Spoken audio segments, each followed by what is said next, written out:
In my part 1 and part 2 videos, I showed you how I built this cedar closet system. You should watch those videos and not this one. Here is where I will show you all of the extra work that I did, some of which may not be completely necessary or even a good idea. First, the boards I bought were finished on only one side, so I sanded the backs of all of my boards.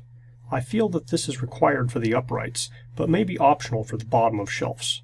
It's a lot of work even with a belt sander, and I certainly wouldn't want to do it by hand. Second, some of my shelf boards set proud of the uprights due to variations in the drywall and warped boards, so I ripped them lengthwise so they would sit slightly recessed instead. Obviously, if you don't have a table saw, this isn't really an option, and it really probably wasn't necessary. Third, I glued all of my shelf boards together to make one solid shelf. They work just fine as 2 or 3 separate boards, but since I had a lot of clamps and glue, I figured I might as well.